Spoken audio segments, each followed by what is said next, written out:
Democracy serves not because of ink on the paper, but because of the courage and elegance of its people. Honorable judges, my fellow participants, good afternoon to one and all present here. My name is Dicken Gympad, and I'm from East Jaintia district. Today, I stand here representing my viewpoint on the emergency period and evaluation of Constitution of India and safeguarding democracy and democratic value. India, the world's largest democracy, stands as a beacon of liberty and justice. Our Constitution, adopted in 1949, guarantees certain absolute rights, freedom of speech, equality before law, and the right to choose our leader. But my dear friends, this precious legacy was put into test during the emergency period of 1975 to 1977. The emergency was a time where Constitution was silent overnight. It was declared under the Article 352,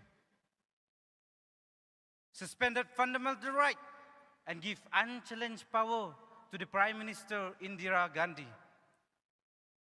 Our Constitution, means to be our shield, was violated by the very own authority entrusted to protect it. My friend, here comes the question: why it is so dangerous? Because it shows us how the Constitution can be violated. Article 19, the freedom of speech, was suspended. Article 21, protection of life and its personal liberty, is meaningless for those people who were in jail without justice. More than 1,000 political opponents, journalists, and citizens were imprisoned. My dear friends, this emergency period ended not because of force, but because people reclaiming their right through ballots. As Abraham Lincoln so wisely once said, "The ballot is stronger than the bullet." The bullet can silence an idea, but it can never silence a voice. Whereas on the other hand, the ballots empower every citizen, rich or poor, educated or not, to shape the nation's destiny. History has proven that revolutionary born out of violence can bring change, shakes in blood.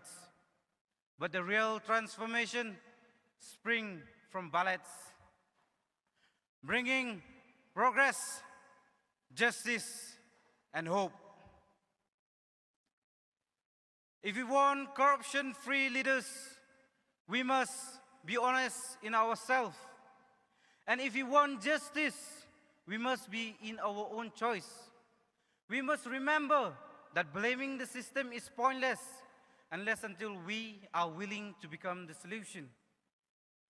Additionally, let us not forget the emergency period. How easily right can disappear, and how crucial it is to speak up when wrong are committed. Equally, let us remember that our real power lies not on shouting about change, but on willing to become the change. Every time we hold ourselves, every time we participate, and every time we hold our leaders accountable, we are safeguarding democracy and democratic value. So before we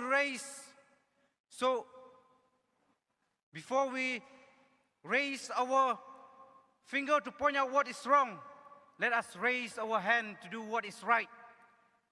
The democracy of India will shape not merely by those who were in power, but by the courage and concern of its ordinary citizen. Once again, my friends, the ballot is stronger than the bullets, and the mirror called India will only shine if we, the youth, shine first. Thank you, everyone, and Jai Hind.